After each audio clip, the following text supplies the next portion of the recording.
নমস্কার। গল্প সন্ধানীর আসরে সকলকে স্বাগত। আশা করি আপনারা সবাই ভালো আছেন, সুস্থ আছেন। আজকে গল্প পাঠের আসরে আমার নিবেদন প্রখ্যাত সাহিত্যিক আশাপূর্ণা দেবীর লেখা গল্প জীবন মৃত্যু। আমার গল্প পাঠ যদি আপনাদের ভালো লাগে তাহলে আমার চ্যানেল গল্প সন্ধানীকে আপনারা সাবস্ক্রাইব করবেন। গল্প পাঠ কেমন লাগলো সে বিষয়ে আপনাদের মতামত দেবেন। ভালো লাগলে একটা লাইক দেবেন আর আপনার পরিচিতদের মধ্যে শেয়ার করবেন। শুরু করছি আজকের গল্প জীবন মৃত্যু। ব্যাপারটা ক্রমশ আর ঢাকা থাকছে না।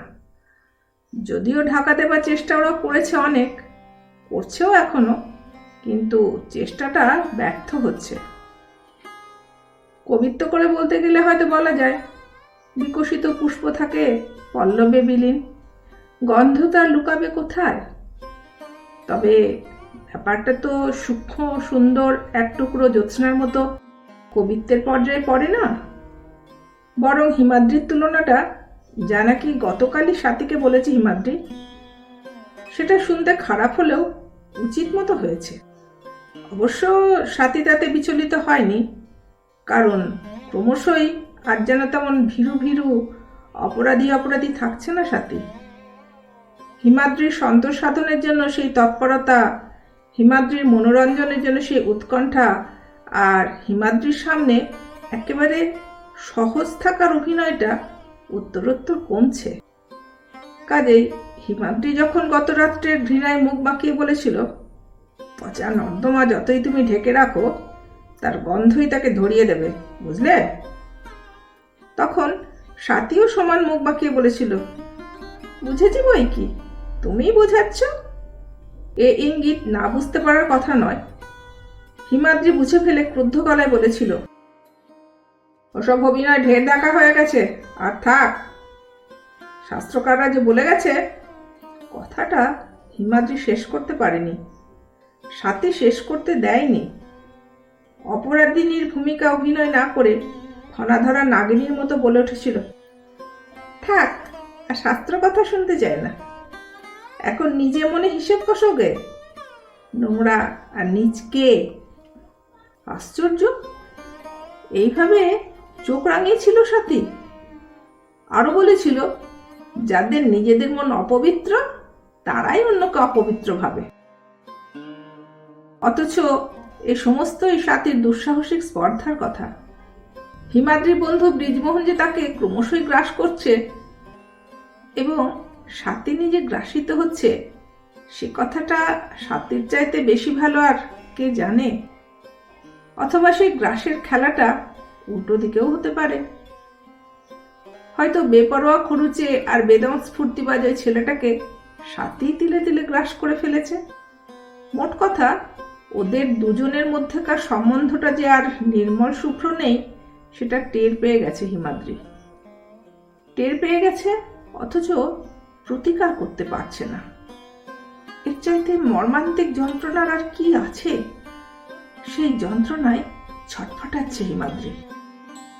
না, প্রতিকারের উপায় হাতে নেই, কারণ হিমাদ্রি হচ্ছে ভদ্রলোক, যাদের নাকি জীবন মরণ সবকিছুর চেয়ে চক্ষু লজ্জাটাই বড়।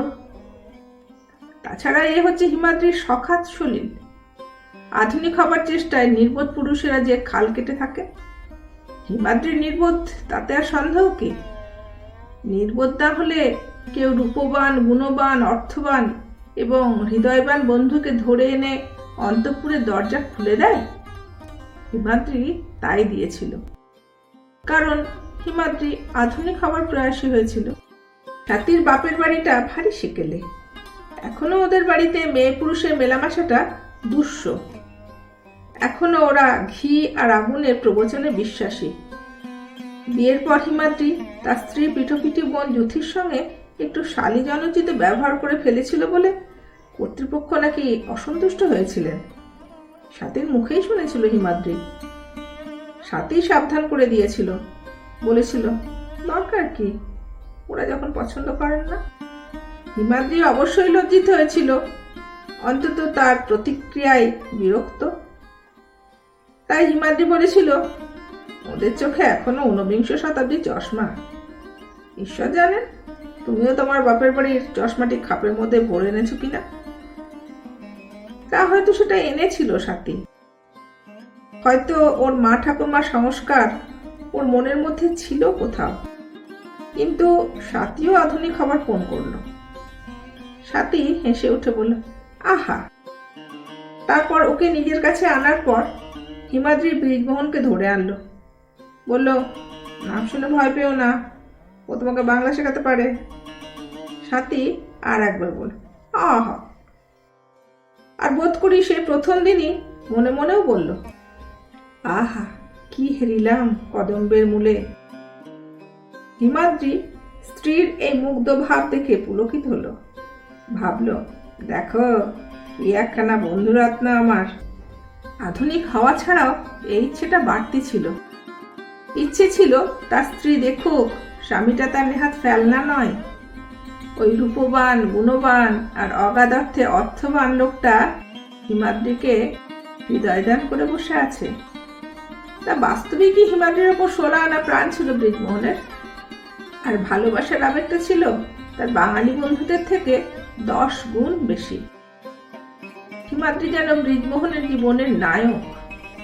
অন্য বন্ধুরা ব্রিজমোহনের এই আকর্ষণ নিয়ে বেশ রসালো পরিহাস করত। কাজেই ব্রিজমোহনকে দেখিয়ে পুলকিত হলো হিমাদ্রি, যেন একখানা বড় তালুক দেখালো স্ত্রীকে। আর ক্রমশ ওই দেখানোই হলো কাল। ব্রিজমোহনও তো বন্ধু স্ত্রীকে দেখাতে চায় বন্ধু তার কত প্রিয়, আর সে দেখানোর একটি মাত্রই পথ সে দেখতে পায়, বন্ধু স্ত্রীকে মূল্যবান উপহারে ডুবিয়ে দেওয়ার পথ। এ পথে কোনো বুদ্ধি খরচ নেই, কোনো ঝামেলা নেই, কেবলমাত্র চেক বই থেকে 2-4টে পাতা খসানো, যা নাকি ব্রিজমোহনের কাছে কিছুই নয়। 5 পুরুষ ধরে এই কলকাতা শহরে ব্যবসা করছে, তারা করছে বাণিজ্য। কাজেই একটা তুচ্ছ কেরানির বউকে ডুবিয়ে দেওয়ার মতো টাকা তাদের ডান পকেটেই থাকে। তবু এ কথা মিথ্যে নয়, বন্ধুকে খুশি করতেই বন্ধু পত্নীকে ডোবাতে চেয়েছিল ব্রিজমোহন। ওদের দুজনকে একসঙ্গে ধরে নিয়ে গিয়ে মার্কেটিংয়ে যাওয়া প্রায় নিত্য কাজ হয়েছিল ব্রিজমোহনের। হিমাদ্রি প্রথম প্রথম বউকে দেখিয়ে দেওয়ার পুলকে আপত্তিটা জোরালো করতো না, বরং বলতো, দে বাবা দে, তোর তো হাত ঝাড়লেই পর্বত, আমার সারা মাসের রোজগার তো তোর একদিনের হাত খরচ। বুঝলে হ্যাঁ মহিলা, তোমার স্বামী সারা জীবনেও তোমায় এত দামি শাড়ি দিতে পারবে না, সেটা জেনে রেখো। স্বাতী আড়ালে রাগ করতো, বলতো, তা বলে এত? আমার কিন্তু ভারী লজ্জা করে। বাহ, লজ্জার কি আছে, তুমি তো লুব্ধ নও, ও দিয়ে ধন্য। তা হোক, বড় বাড়াবাড়ি করছে ননি। জ্যোতি তো সেদিন যা তা ঠাট্টা করে গেল।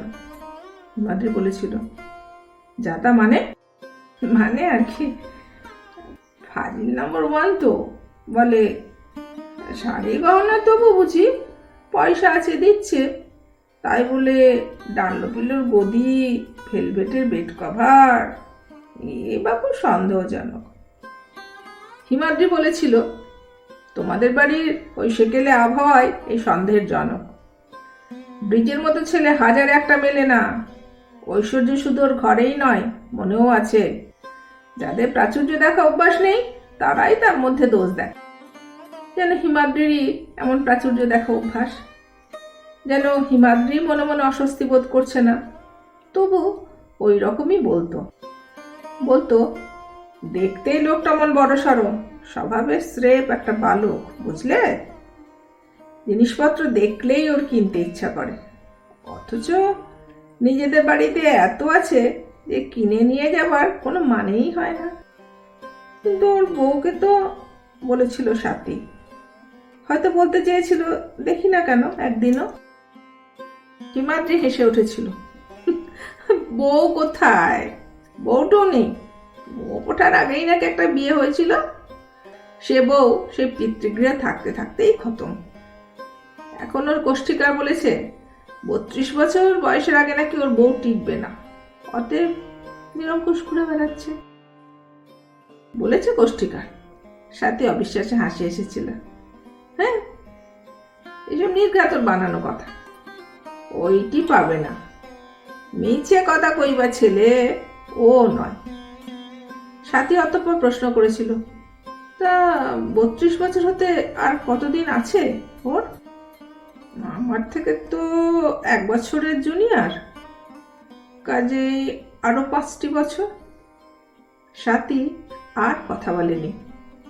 সাথী কি সেই সময় মাপটা শুনে একটা নিশ্চিন্তের নিঃশ্বাস ফেলেছিল? কে জানে সেদিনের কথা। কিন্তু ক্রমশ দেখা যাচ্ছে হিমাদ্রির ভুরুর রেখার মসৃণ হচ্ছে না। যেন সন্দেহ নামক শিকেলে ভূতটা ওর শ্বশুর বাড়ি থেকে এসে ওর কাঁধে ভর করেছে। অথচ সে বাড়ির মেয়েটি বেপরোয়া হচ্ছে ক্রমশ। হিমাদ্রি প্রত্যক্ষই দেখছে সে এখন আর শুধু উপহারের বোঝাতেই ডুবছে না, যেন আরো কোনো গভীর দহে ডুবছে। আর বালক সদৃশ বৃজমোহনের বালকোচিত ভাবটা বেড়েই চলেছে। বন্ধু বাড়িতে না থাকলে যে বন্ধুর বাড়িতে এসে নির্জনে বন্ধু পত্নীর সঙ্গে আড্ডা দেওয়া শোভন নয়, এই কথাটা যেন জানেই না। আর বন্ধুই যে হঠাৎ হঠাৎ কেন অসময়ে অফিস ছুটি করে এসে হাজির হয়, তাও যেন বুঝতেই পারে না। তা এইরকম প্রায়ই হচ্ছে। বৃজমোহন বন্ধুকে দেখে বিস্ময়ে হতবাক হচ্ছে, উল্লাসে বিগলিত হচ্ছে, আর একটু পরে উসকুস করে বলছে, না বাবা, চলি এবার। তোমাদের এই হঠাৎ পেয়ে যাওয়া দুর্লভ কণ্ঠকু আর অবাঞ্ছিত অতিথির কণ্ঠকে কণ্ঠক্ষিত করতে চায় না। আচ্ছা, হিমাদ্রি কি তখন বলে, হ্যাঁ তাই যাও, এখন বুঝেই যখন ফেলেছ অবাঞ্ছিত, তখন আর এসো না দয়া করে? পাগল, তাই কখনো বলতে পারে? চক্ষু লজ্জা নেই ওর? ওকে অতএব মাথা ধরার ছুতোয় অকারণেই স্যারিডন গিলতে হয় এবং না ভাই তোরা গল্প কর, আমি একটু শুয়ে পড়ি গে বলে অন্য ঘরে চলে যেতে হয়। কিন্তু সাথী, তার অবস্থা অদ্ভুতভাবে পরিবর্তনশীল। সে কোনোদিন হৈ হৈ করে স্বামীর সেবায় তৎপর হয়, স্যারিডন আনে, গরম জল আনে, আদা চা আনে, জোর করে শুইয়ে দেয়। কোনো দিন অদ্ভুত একটা কঠিন মুখে ব্যাঙ হাসি ফুটিয়ে একটা সেলাই অথবা বোনা নিয়ে বসে। তা সে স্টেজও পার হয়ে গেল। ক্রমশ ব্যঙ্গ, বিদ্রুপ, ইঙ্গিত, ইশারায় চাষ চলছে।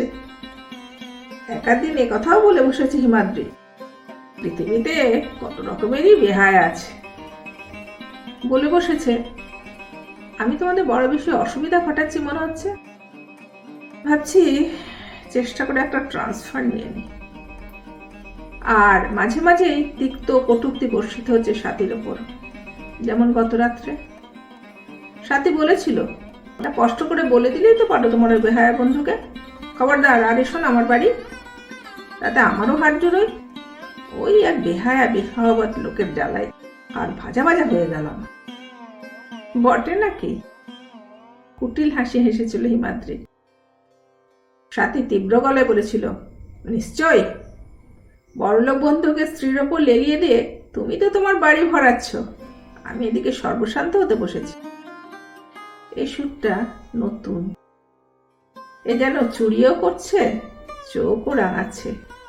হিমাদ্রি তাই কাল বলে উঠেছিল, আচ্ছা ঠিক আছে, কাল স্পষ্টই বলে দেব, আর যদি আমার বাড়ি চৌকাটিংতে আসো খুন হয়ে যাবে। কিন্তু আজ কি সাথী তার হাড় ভাজা ভাজা হওয়ার প্রমাণ দিচ্ছিল আর সর্বশান্ত হতে কাতর হচ্ছিল? পিসির মরণবাচন অসুখের খবরে দেশ থেকে টেলিগ্রাম আসায় সুটকেস নিয়ে বেরিয়ে পড়েছিল হিমাদ্রি। তাই ফিরে আসাটা একেবারেই অভাবিত। ফ্ল্যাট বাড়ির দরজা সিঁড়ির মুখে নিথর হয়ে দাঁড়িয়েছিল। পকেট থেকে ল্যাচ কি বার করে নিঃশব্দে এসে ঢুকতেই একটা অতি পরিচিত গলার কৌতুক হাসি মাখানো এক টুকরো কথা যেন কানের মধ্যে একটা জ্বলন্ত অঙ্গার চেপে ধর। আচ্ছা, এমন যদি হয় টেলিগ্রামটা বানানো হঠাৎ এক্ষুনি। তারপরে আর একটা গলা, আহ সাথী, মেজাজ খারাপ করে দিও না। স্বাতী, তুমি? মিসেস ঘোষ, আপনিটা তাহলে ছদ্মবেশ? তার মানে হিমাদ্রিকে বোকা বানিয়ে অনেক দিন থেকেই অনেক এগোনো হয়েছে। আমি ওকে খুন করব, নিঃশব্দ উচ্চারণ করলো হিমাদ্রি। ছুটে গিয়ে ঝাঁপিয়ে পড়ল না, শুধু বলল। অথচ কিছু না হোক রান্নাঘর থেকে কয়লা ভাঙা হাতুড়িটা নিয়ে গেলেও কাজটা নিষ্পন্ন হতো। আমার খুব ভুল হয়েছে, আর একবার মনে মনে উচ্চারণ করলো হিমাদ্রি। এত তাড়াতাড়ি ফিরে আসা উচিত হয়নি আমার। আরো রাত করে আসাই বুদ্ধিমানের কাজ ছিল। তাহলে সোজা গিয়ে টুঁটি চেপে ধরতে পারতাম, খুন করে ফেলতে পারতাম দুজনকে। ওদের দিক থেকে বলবার কিছুই থাকতো না। সত্যি খুন করে ফেললে যে বলার কিছু থাকে না, বলবার অবস্থায় থাকে না, সে কথা মনে এলো না হিমাদ্রির। ও ভাবলো বড় ভুল হয়ে গেছে। এখন মাত্র রাত 9:45। এখনো পর্যন্ত বসে আড্ডা দেওয়াটা একেবারে বেআইনি পর্যায়ে পড়ে না। ওরা নিজেদেরকে সমর্থন করে সেই কথাই বলবে। অতএব এক্ষুনি কিছু করা যাবে না। ঠিক মোক্ষম সময় নিজেকে চোরের মতো মনে হচ্ছিল হিমাদ্রির। পা দুটো কাঁপছিল, বুকটা ঠিপ ঠিপ করছিল, যেন হিমাদ্রি লুকিয়ে কোনো অবৈধ কাজ করছে। আর ঠিক সেই সময় আবার একবার সেই গলা বেজে উঠল। আমার মনে হচ্ছে কে যেন দরজা খুলল, কে যেন দরজার কাছ পর্যন্ত এগিয়ে এলো। হিমাদ্রির পা থেকে মাথা পর্যন্ত একটা শিহরণ খেলে গেল। হিমাদ্রি হঠাৎ একটা উল্টো মোচড় দিয়ে নিঃশব্দে অথচ যত দ্রুত সম্ভব ছুটে বেরিয়ে গেল। কিন্তু খুনটা মাথা থেকে গেল না। একটা অখ্যাত হোটেলের ময়লা ঘরে কোচকানা বিছানায় শুয়ে সারা রাত ধরে ঠান্ডা মাথায় পরিকল্পনাটা প্রস্তুত করতে লাগলো, আর সেটা সম্পূর্ণ করে ফেলল। বাড়ির মধ্যে হতে পারে না, লোকালয়ের মধ্যেও না, তবে তো নিজের কবরও খোঁড়া হবে। অতএব শত্রুভাবটা মুছে ফেলার ভান করতে হবে। আবার পুরনো বন্ধুর ভাবে কোথাও বেড়াতে গিয়ে, হ্যাঁ, ভুলিয়ে ভালিয়ে কোথাও বেড়াতে নিয়ে যেতে হবে, আর সেখানে লোকালয়ের বাইরে ওই ব্রিজমোহন নামটাকে নিশ্চিহ্ন করে দিয়ে আসতে হবে। 1.5 দিন পরে ফিরল হিমাদ্রি। উস্কো চুল, শুকনো মুখ, যেন ট্রেন থেকেই ফিরল। পিসিমা? না, মরেননি। এমনি বুড়ো বয়সের রোগ, হঠাৎ বেড়ে গিয়ে এই আর কি। সাথীর কাছে বললো সেসব গুছিয়ে গুছিয়ে, দেশের গল্প করলো খুব। যেন সাথী সম্বন্ধে কোনো তিক্ততা সৃষ্টি হয়নি তার মধ্যে, যেন সে পুরনো দিনেই আছে তারা। তাই খোলা গলায় বলতে পারছে, আচ্ছা, তুমি তো ওখানে দুবার গিয়েছো সাথী। সেই বুড়ো বট গাছের নিচের পুরনো শিব মন্দিরটা মনে আছে তোমার? সেই মন্দিরে নাকি এক জাগ্রত ঠাকুরের উত্থান হয়েছে। বলতে পারছে তোমাকে নিয়ে যায়নি বলে পিসিমা খুব করলে, অথচ মাথাটা একটু হয়ে গেছে। আজকের কথা কাল ভুলে যায়, বলে রাখছে। কি জানি, যদি পিসিমার কোনো অপূর্ব অক্ষরখচিত লিপিতে সত্যটা ফাঁস হয়ে যায়। যদিও পরিকল্পনা আছে দুজনকে সাফ করে ফেলবে একে একে, আগে এই বদমাসটাকে, তারপর শ্রীমতী সাথী দেবীকে। তবু তার কাছে ফাঁস হয়ে যাওয়ার ভয়ে আটঘাটটা বেঁধে রাখছে। তারপর এলো সেই সুদিন। অনেক দিন আগের মতো দুজনে কাকদ্বীপে বেড়াতে যাবার ঠিক করে ফেললো হিমাদ্রি আর ব্রিজমোহন। আগে যেত, ব্রিজমোহনই পথ দেখিয়েছিল। বলেছিল, আরে দূর, বোটানিক্যাল গার্ডেনে বা বেড়াতে যাওয়া, তার চেয়ে কাকদ্বীপে যাওয়া ভালো। ওখানে পথে ভয়, তা ভয়ের মধ্যেই তো আমোদ। কথাটা মনে পড়ল হিমাদ্রির। ভাবলো, তাই তাই তুমি এই ভয়ের মধ্যে আমোদ খুঁজছ। আশ্চর্য, এক কথায় রাজিও হয়ে গেল ব্রিজমোহন। সে পুরনো কালের মতোই উৎসাহিত হলো, আর অবধারিত নিয়মে খরচের দিকটা ভার নিল।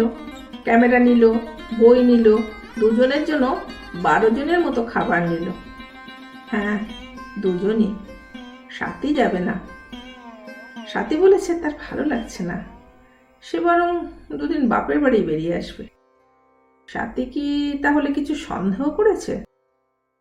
হিমাদ্রি অবিরত দৃষ্টি ফেলে ফেলে আবিষ্কার করতে চেষ্টা করে স্বাতীর মুখে সন্দেহের ছাপ আছে কিনা। বুঝতে পারে না। বড় বেশি চালাক হয়ে গেছে স্বাতী। মুখের ভাবে বড় পুরু ঢাকনা পরাতে শিখেছে। ড্রাইভার হারবার পর্যন্ত ব্রিজবহনে গাড়ি পৌঁছে দেবে, তারপর স্টিমারে, যেমন গিয়েছে অনেকদিন আগে। হিমাদ্রির বিয়ে হয়ে পর্যন্ত এই 3 বছর আর কোনো নেশা ছিল না ওদের, আর কোনো বিষয়ে উৎসাহ। আবার উৎসাহিত হচ্ছে। ব্রিজবহন হয়তো শুধু শুধুই, কিন্তু হিমাদ্রির কারণ আলাদা। হিমাদ্রি একটা ভয়ঙ্কর নাটকের নায়ক। সেই অতি সাধারণ এক মার্চেন্ট অফিসের শুধু কেরানি নয়, এক ঐতিহাসিক পুরুষ। প্রেমের প্রতিদ্বন্দ্বীকে যে দ্বন্দ্বযুদ্ধে আহ্বান করতে পারে, প্রতিহিংসার বশে তাকে খুন করতে পারে। কিন্তু এ কি, ব্রিজবহনের সঙ্গে ও জিনিসটা কেন? আগে তো দেখেনি। মোটর থেকে মাল খালাসের সময় নজরে পড়ল। থমকে উঠল হিমাদ্রি, রুদ্ধ কণ্ঠে বলল, এর মানে? এটা নিয়েছো যে? ব্রিজমোহন অবাক হলো, বলল, নেব না। কেন? কি দরকার? কি দরকার? বাহ, বেশ তো। ধরো যদি নদীতে একটা কামড় ভেসে ওঠে, এটা তো নামাই আমায়। আপত্তির কারণ? আপত্তি আবার কি? শুধু শুধু কেন তাই বলছি। ব্রিজমোহন একটু গম্ভীর হাসি এসে বলল, শুধু শুধু নয়, স্বীকার করতে হবে। হিমাদ্রি আঁতকে ওঠে, মানে কি কি কি স্বীকার করবে তুমি? কি আশ্চর্য, হলো কি তোমার? তুমি কি ভাবছো তোমাকে স্বীকার করে ফেলবো? হিমাদ্রি লজ্জিত হয়। হিমাদ্রি হেসে বলে, তা করে ফেলো, মন্দ কি? ভবযন্ত্রণা থেকে মুক্তি পায়। হঠাৎ ব্রিজমোহন ঘুরে দাঁড়ায়, মুখোমুখি হয় ওর। গম্ভীর গলায় বলে, সত্যি বলছো? ঠিক বলছো? ওরা তখন নৌকায় চড়ে বসেছে।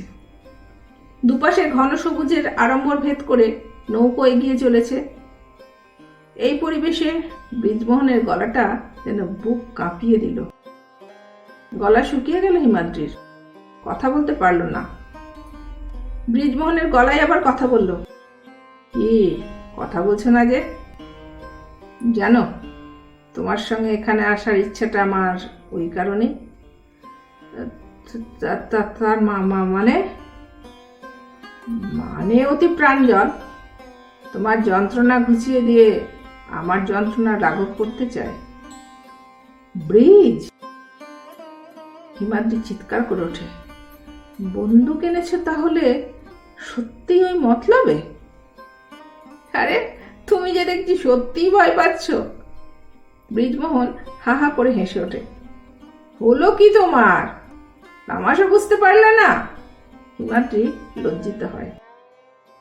হিমাদ্রি শুকনো গলায় বীরত্ব ফুটিয়ে বলে, সেটা তো তুমিও পারলে না। তারপর চুপ হয়ে গেল দুজনে। অনেকক্ষণ শুধু জলের ছপ ছপ শব্দ। নদীর ধারে ধারে গভীর জঙ্গল জল পর্যন্ত নেমে এসেছে। মাঝে মাঝে মাঝি এক একটা ডালপালা লগি দিয়ে ঠেলে সরিয়ে দিচ্ছে অকথ্য একটা গালি উচ্চারণ করে।